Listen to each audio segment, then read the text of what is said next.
What if one of the strongest people you know was silently struggling with depression?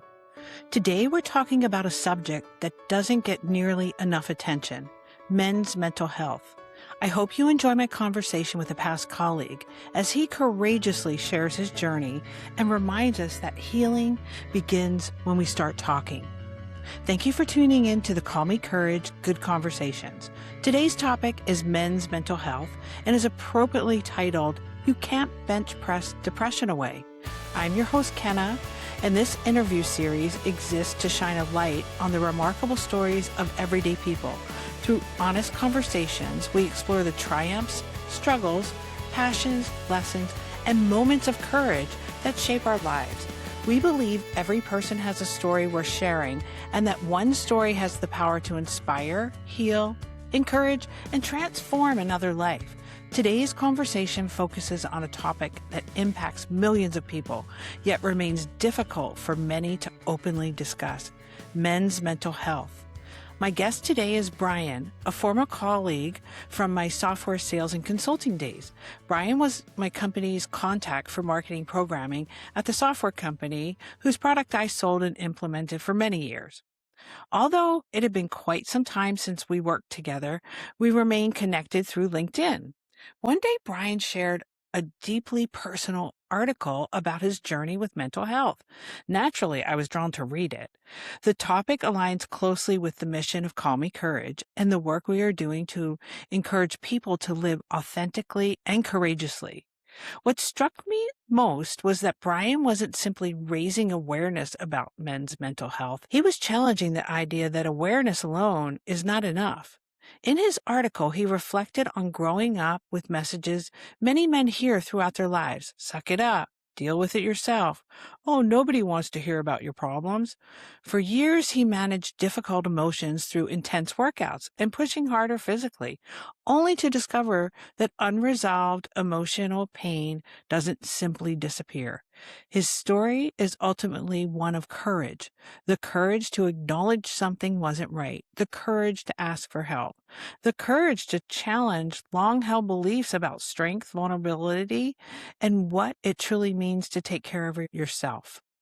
As I prepared for this interview, I spent some time researching men's mental health. While there are many resources available today and growing conversations around workplace mental health, the stigma still exists. Too many men continue to suffer in silence because they fear judgment, rejection, and appearing weak. Brian believes we need to do more than simply acknowledge men's mental health.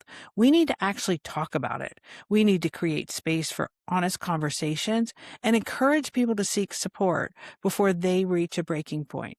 Today, Brian joins us to share his personal journey, the lessons he has learned through the therapy, and why he believes mental health should be practiced just like physical health. Brian, welcome to the Call Me Courage Good Conversations. I am so glad you joined me today on my journey with this new season of Call Me Courage Good Conversations, where we interview real people who are brave enough to share their courage and thoughts. And today you're going to share your thoughts on men's mental health. Thank you and welcome. Well, Brian, thank you so much for joining in Good Conversations with Call Me Courage. Great to be here, Kenna. Thanks for having me. Oh, for sure. It has been so much fun reconnecting with you. And I'm so proud of your courage and what you're putting out there. What inspired you to write your article in the first place? And why did you decide to share it publicly? It's kind of interesting. As someone who's gone through that process myself and have taken some steps to improve my mental health, I thought I might be able to add a bit of a unique experience and show a proof point of sorts, right? And show people someone like me goes through it. A real story out there. I think a lot of people talk about it and you hear lots of talk and you can read articles about it, but kind of wanted to give a more personal look into things and thought I could offer that. Very cool. What inspired you to find your courage to talk to someone about it, about what you were going through? That's a great question. I think a couple things were happening at that time.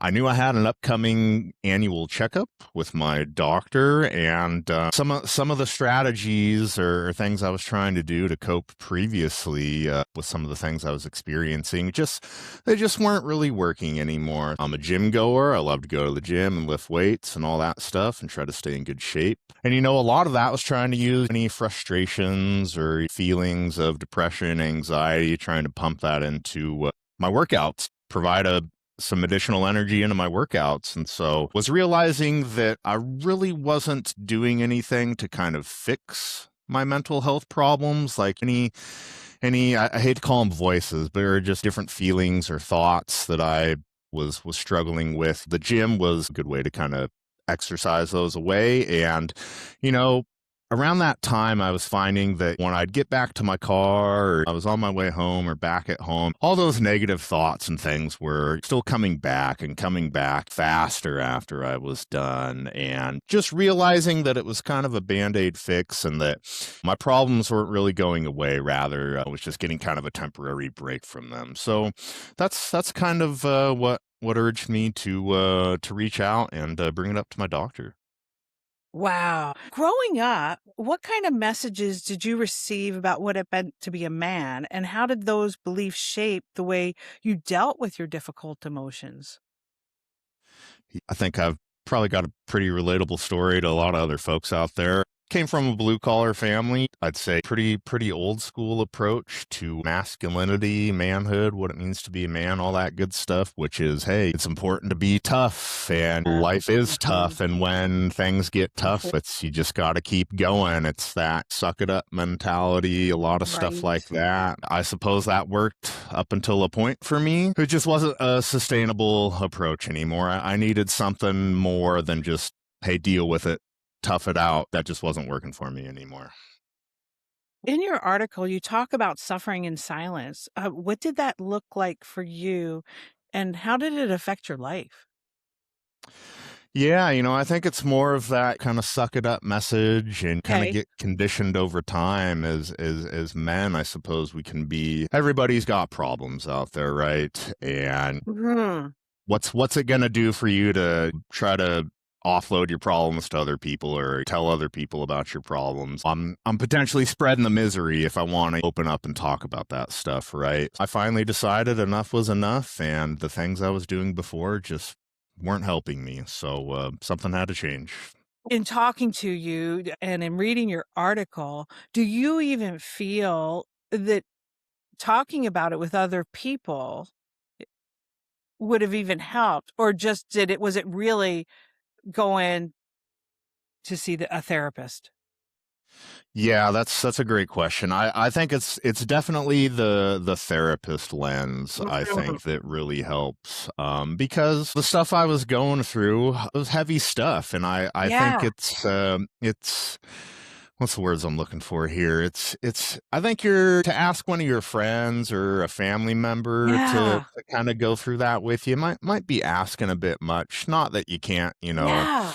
find your core group of friends who would be receptive to those things, or you can Yeah. have a deep conversation with them, right? I think this is the type of thing where not only did I need someone to listen to me and hear me, to give me some guidance, right? To give me Right. some tangible things, approaches that I could use moving forward to Right. combat Right. some of those feelings of depression, anxiety, some of the negative thoughts that I kind of experienced over time. So I think that's really where the value of a therapist shone through for me, was just that they were going to give me something real to work with, Right. and not just, it wasn't just us Right. talking about it and talking about Right. it and nothing gets done. It was, I got Mhm.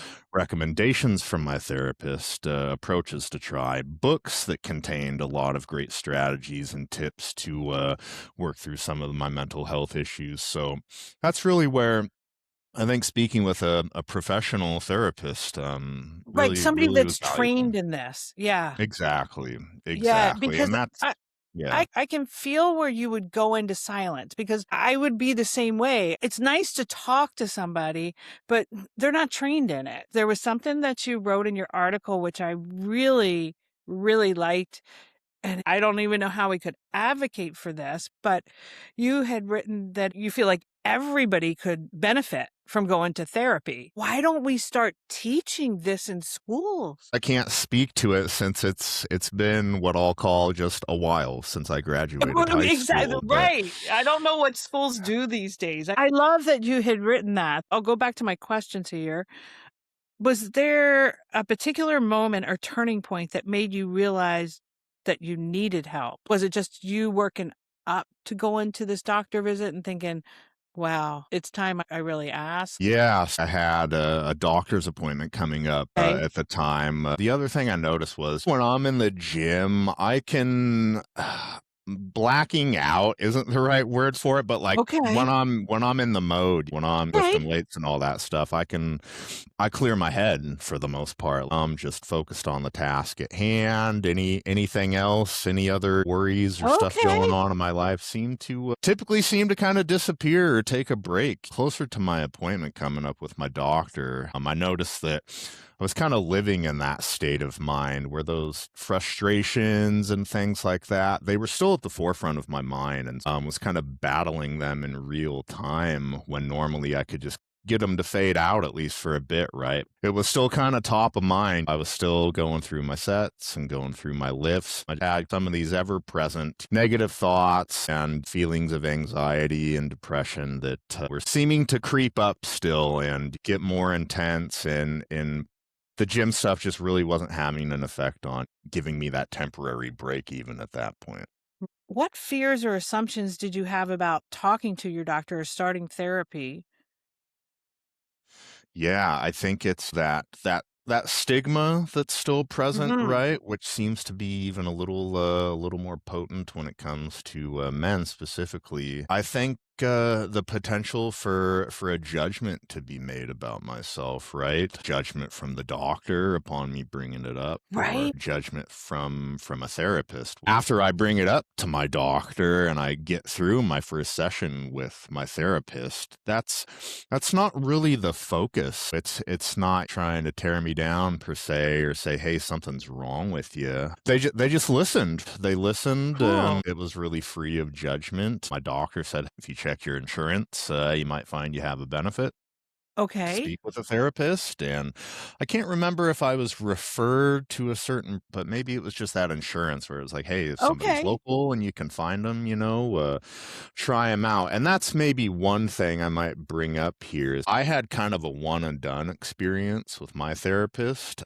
Really enjoy working with. I've heard from some other people that just didn't jive with their therapist, or maybe their particular ailment or flavor, if you will, of anxiety or depression issues may not have aligned with some specialization that their therapist may or may not have held. That's just one thing I wanted to flag there was if you don't feel it's working with one person, maybe don't quit them after session one. Maybe there's a couple sessions to feel it out in that way, perhaps. But Right. yeah, you don't have to be married, so to speak, to the first person you might reach out to. I think that's a really important point to hit on. That is good. What surprised you most about therapy? Was there a lesson or a breakthrough that changed?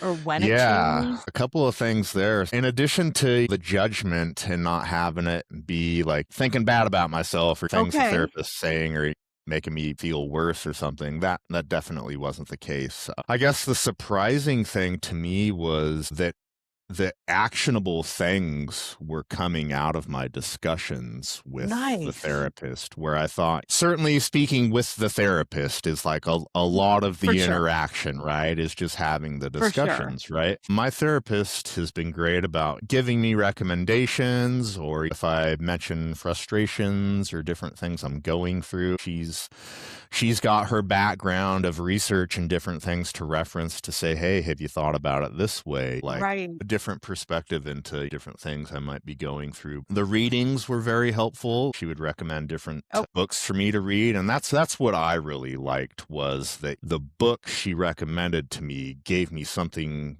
tangible to reference. It wasn't just, hey, let's chat for 45 minutes bi-weekly type of thing. It's Right. like, no, let's do that. Here's a book that you can reference over time. Kind of harkens back to some of the stuff I brought up in my post, right? Playing a sport and going through all that. It's very regimented and you kind of know what to do. You have your marching orders. You've got playbooks. You've got times you need to be in certain places. You've got lifting schedules, all of that stuff. Doing all that stuff back then, I really appreciated the structure. That's it right there, I think, is the structure. And so getting books like she would recommend to me, or like goal setting, we would do a lot of goal setting as well. Nice. Could be big goals, could be little everyday goals, things like For that. sure. But the books, it gave me a framework. It gave me something to follow instead of just, we have the chats and I wonder, maybe I take some notes and try to pull that stuff forward, which is helpful, of course. But I think having something like these books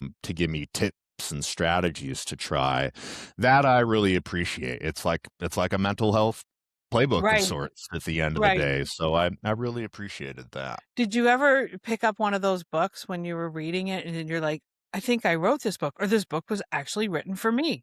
And you don't feel alone then. That's such a great point. Yes, to come across some of those things in the books I read where I'm like, wow, this sounds a lot like something I'm going through right now, or different things. Yeah. There's some comfort there, right? You know, it's like, hey, I'm not the only person that deals with this. Are there any books that you remember that you like want to share with the audience? Yes, a lot of the books I read were more clinically based. I do have a kind of a higher level example I'll get to in a minute, but that's where I'd say when you're looking for something maybe more practical, research driven, maybe something written by therapists or experts in that field, I think it can be really helpful to understand what your diagnosis might be. And then because there's different books out there, and there's books that hearken or speak specifically to like OCD issues or bipolar, that speak a little more specifically to whatever your particular ailment might be. I do have one that my therapist recommended to me. And this one's great because it's age appropriate, like across the spectrum from little kids to even adults. And I believe it's called What to Do When You Worry Too Much. And it's essentially written through the lens of a children's book. And I actually might try to Google this in real time to make sure I have the title right. Okay. In a minute, but yeah, What to Do When You Worry Too Much. Dawn Hubner, even one that my wife has referenced over time. Not that she necessarily has depression, anxiety issues, but I think anybody can worry about stuff from time to time. For sure. Maybe they're big worries or little worries, or you might think they're minor, or perhaps they are major. A really great book, and I love that it's through the lens of kind of a children's book, or that it's kind of towards children, because it's very simple. Whereas some of the books I've read can kind of go into, it's about research they've referenced, which is all great. Don't get me wrong. What to Do When You Worry Too Much is definitely approachable to all ages. So I'll make sure to put it in the show notes and throw it out on the blog. Now I want to read it. That's awesome. How has your healing journey affected your relationships, like with yourself, with your family, with your wife, with your coworkers? That's a good question. So the healing journey and all this work with my therapist and different things I've done to improve my mental health, I've certainly tried to take it a little easier on myself. I grew up, I think, my dad in particular, a lot of great things come from this mindset. He's a perfectionist, and I was going to say, I think you were a bit of a perfectionist. Yeah, that's definitely, I've definitely inherited for sure. And so with that comes being really hard on yourself at times and wanting to beat yourself up when you make mistakes, which I think, and sometimes I'd double up on myself, where if I was playing a sport or something like that, not only would you expect a coach to give you some feedback if you mess up something or make a mistake, I think a lot of times I would be extra brutal on myself, almost to try to take the wind out of the sails of whatever I thought was coming. And a lot of times I have to believe that whatever the coach would say to me or whatever really wasn't as bad as I thought it was going to Right. be. Now, in college, stakes are a little higher, so that feedback was probably as brutal as I thought it would be, but kind of helped me in that sense. Just being really hard on myself. I've really worked to not do that and give myself some grace. That word grace Good. That's is awesome. Hence the one. worrying, and you needed that book. Because Yeah. perfectionists worry. It's so hard on yourself. It's not kind to yourself. It just isn't. Yeah, I think giving myself a little more grace, not being so hard on Good. myself, I'd like to think that radiates out from me now when I talk to friends or family, and it certainly makes me want to be more understanding of where they're coming from as well, and recognizing that since I'm not alone in health struggles and things like that, venturing a guess that maybe some of the people I'm talking to have their own struggles with it, and to maybe not assume so much about people Nice. or judge people. That's definitely another word I Oh, think about a lot, is yeah. judgment. I kind of witnessed some of that as a kid. My folks would make some judgments of people, and certainly not trying to paint them in a negative light here, because I think a lot of people, it's easy to judge people, and when something's easy to do, it can be a thing people want to gravitate towards, and Yeah. just comes naturally, type of thing, right? And so trying to be less judgmental and understanding that, you. we're all different at the end of the day, and that if Good. something doesn't make sense to you about a person, maybe not wanting to go straight to that's a negative thing about them, but more just, hey, there might be something underneath all Bigger. that, or a little something more to that I don't quite understand. And so who the heck am I to make a judgment Judge. like that about Yeah. somebody? Last thing I'll try to wrap up or put a bow on this here is I just feel happier working Oh, through all nice. this stuff. Like, I just feel so much happier. Every day isn't perfect, of course, but I have the tools to help combat some of those negative or anxious or depressed feelings, right? And so I can get back on track pretty quickly, and I think that's just Oh, overall made me be that's a awesome. happier person by default. And who the heck doesn't like talking to happy people? So That's there you right. go. Yeah, it's so true. So true. One of my favorite ideas in the article that you wrote was practicing mental health. So what did you mean by that? Yeah, so that's a good question, and I think something that might look different to everybody, perhaps. But Okay. I'll share some of the things that I've done. I'll come back to the reading. A lot of the reading I've done. It's going to be a little easier for you if you have your diagnosis, which you might need to talk with a doctor and a therapist and those folks to really understand where you're coming from to point you in the right direction. But once you kind of have those bearings about you, reading books that kind of speak to whatever your particular issues might be can be really, really helpful. Again, it gives you tools, strategies, things you can try instead of just kind of wondering what might be best for you, type of thing. The other thing, which I really liked because it's something I do most days, is just going for a walk, just kind of like a mindfulness walk. Mindfulness is something that is a pretty ever-present theme in a lot of the things I've read and a lot of the discussions with my therapist, where it's just focusing on what's right in front of you. And I think that's kind of where that worrying can come in. When you're worrying, you're thinking about something that might happen, and you might be thinking about things that won't happen, but for whatever reason, you're just really sweating that stuff, right? And I think that's where the concept of mindfulness can really kind of bring you back to neutral, so to speak, I guess, and just focusing on what's right in front of you. So I'll go for a walk, and some days me and my wife might have some gripes from work to talk about or something like that. But I really try to stay present in what I'm seeing on my walk and just thinking about walking by some trees and just noticing the leaves or the needles moving Yeah. around in the Yeah. tree, or noticing how great the sun feels on my back as I'm walking down the trail, or you might Nice. see some animals. I like to pick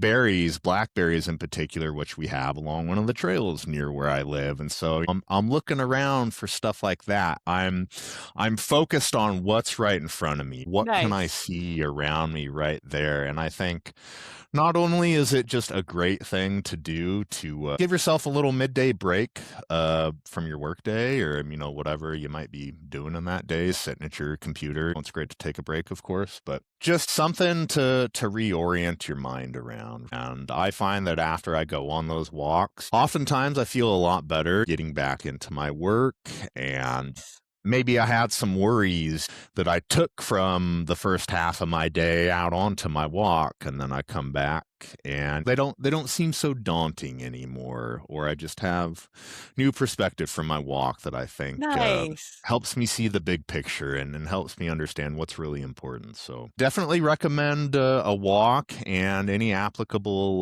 literature that might speak more directly to what you're experiencing. Nice. Why do you think men's mental health still carries so much stigma? And do you feel like we're Yeah. making any progress? I definitely think we're making progress, if nothing else, by just how much more easily we're able to access information anymore. Like True.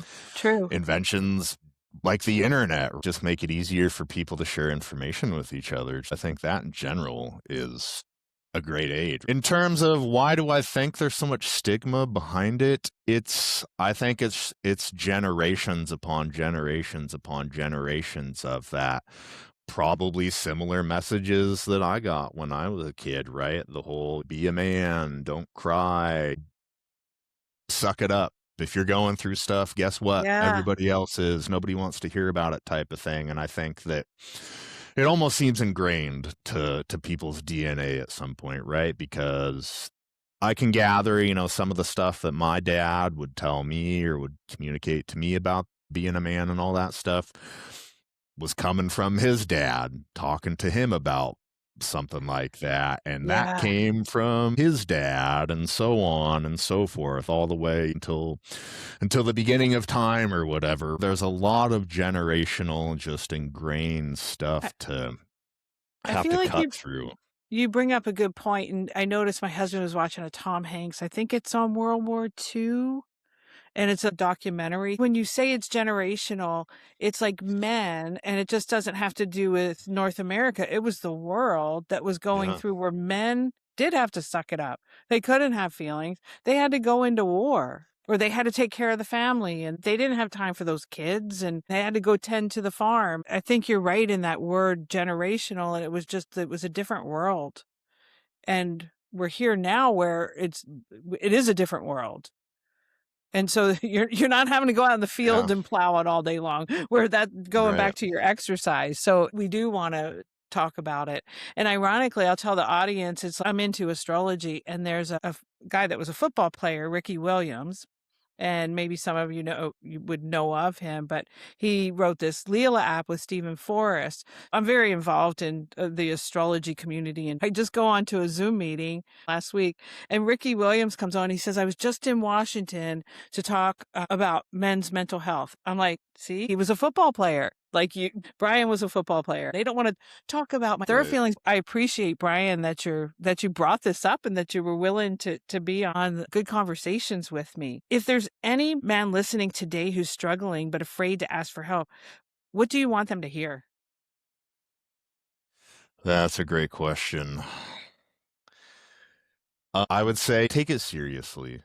Yeah. It's definitely something to take seriously, and I understand that there's different barriers to taking action and really starting to do something about it. Not everybody has insurance. I understand that, or it's access. Maybe you live somewhere a little remote, or maybe you have to rely upon the web, and that infrastructure is not always available to every single person. But I would say if you are able, if you have the means, reach out, just start a Yeah. discussion. Once you start going down that route, there's certainly no obligations. You certainly don't have to stick with one therapist over another. It's like anything else. You can feel it out. I would just say, what do you have to lose? That might be the thud statement I say here is, what do you have to lose by reaching out and seeing if you can get some help?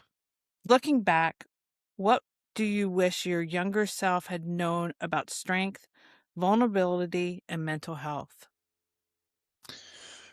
I really just wish I would have reached out sooner. I guess perhaps I wish my folks might have been able to pick up on some of this Yeah. stuff and make a recommendation for me to talk to somebody, which I get it. If I'm not being forthcoming and stating these things or having that discussion with them, then you don't know what you don't know. And if I'm not telling Right. you, then easy to overlook. Where I might like to think that my parents could kind of read me a little bit, but again, if I'm not being clear and communicating, then it's tough to know that there might be a problem like that. And I think Right. might be, would you feel comfortable sharing that with somebody like your parents or whatever? A lot of complex relational dynamics at play. I Yeah. certainly understand it's not quite that easy. I wish I would have started much younger. I really feel that it would have helped me deal with a lot of the stresses and anxiety and nasty thoughts I had surrounding myself, being critical of myself, playing Hmm. sports. I really think,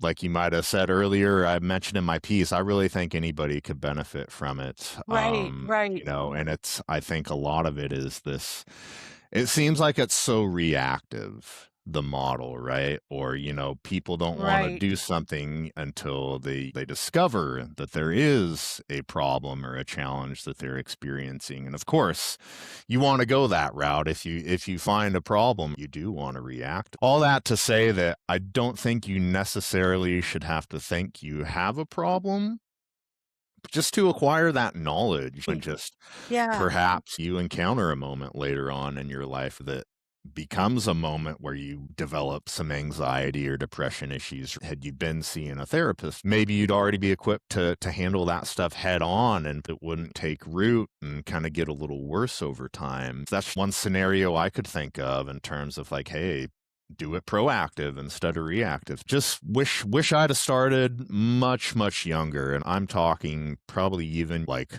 middle school or something like that. That seems to be kind of a interesting point in a lot of people's lives. You're going through Right. puberty. That's its whole can of worms right Yeah. there, and can make Yeah. some effects on your brain, and your relationship dynamics change. We're not just boys and girls on the playground anymore. We're experiencing stuff Yeah. happening to our bodies and our brains, and little Yeah. boys look at little girls a little differently at that point and vice versa. I wish I could have started it much sooner. I think it would have done a lot of good for me. Well, and I really appreciate you talking about it, because I know when I get asked the question, like, what would your younger self do? I'm like, I wouldn't have done it any differently. I was just doing what I knew to do, and I was very keeping it in. I wouldn't have told anybody Yeah. anything. I feel like with you bringing it to the forefront, you're bringing it up to people that have children now. Think twice before you're telling your kid to suck it up, or remember to actually listen to their feelings, to find out what are they going through, and even as parents, to not judge them. We don't know what's going on in other people's lives, and especially when this come to our children, and those children could be kids in your neighborhood. Be Yeah. open to try to help them find their ways. I'm hoping that us bringing this up and you bringing this up, that we can hopefully just spread it so that it isn't a taboo subject, and it'll be just taken more seriously. And For I'm just sure. so happy you're a happy person now. It's great. I think it's amazing that you shared your story. You were just so brave to put it out there. On his LinkedIn, he's wrote, "What I wanted to write was a little too long. If you want, go to the link." And I read it. I'm like, oh my goodness. And you guys, I have it like right here. It's highlighted everywhere. It's amazing. So if you want Yeah. to connect with Bryant and actually read his article, it was just wonderful. And I direct messaged him, whichever one, like, you want to meet up, and then you want to be on the podcast. So thank you so much. This has been amazing. And I feel like that there might be more to come, because I feel like we hit on some subjects that we could do some deeper talks on, you and I. I came into this, trying to prepare and have some notes, and I've really only looked over at them a time or two. Just on the fly, I'm able to think of so many different angles to view this from, and extra details and little anecdotes to tell. So for sure. Well, thank you so much. Is there anything else you think you wanted to leave the audience with? I might like to make one last Cool.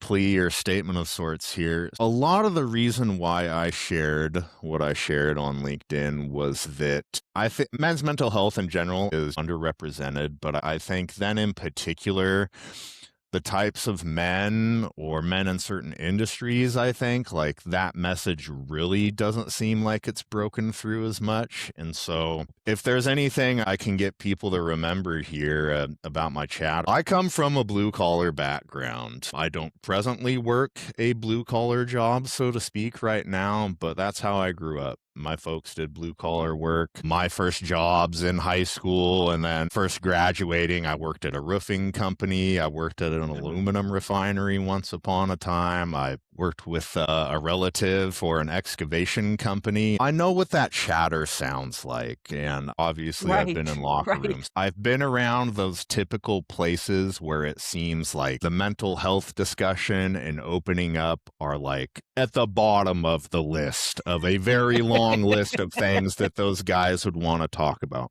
And I totally get it. And it's that environment, especially when you hear other guys talk and the way they talk about stuff. Not that I'm trying to paint everybody that does that work as bad. That's not the case. I have a lot of respect for that work and enjoyed doing work like that. But I think from some of the discussions, you might not feel good about opening up about some of the stuff you're experiencing. And again, it's not your coworker's job to solve your problems or be a therapist to you or be that ear to bend, but wanted to humanize it a little bit. I played football. I've done the rough and tumble work. People like me exist. You can come from those, I guess, more manliness sewn into industries and do this stuff. It's okay. And again, what do you have to lose? I think another thing, if certain guys at your place of work hear that you're going through that, I think that's another thing that makes some guys hesitant, right? Is that they're afraid of some of that knowledge being used against them. That's something I've heard just when men try to open up to a spouse or a good friend, like some of the reasoning they say why they don't want to do that is that they're scared of that being used against them. And perhaps that's where I might be able to put another pro in the seeing a therapist column, which is all of that stuff is confidential. That's between you and your therapist at the end of the day. If you might feel embarrassed or some sort of shame or whatever and sharing some of these things with family or friends, that's definitely where a therapist can help you out. They're not going to judge you. They're not going to try to use that against you in some sort of way. They're there to help. This is what they do. They help you process those feelings and they give you strategies and guidance to work through it, whatever it is that you might be experiencing. So a long-winded bow on all of this, but I had to say it. I exist.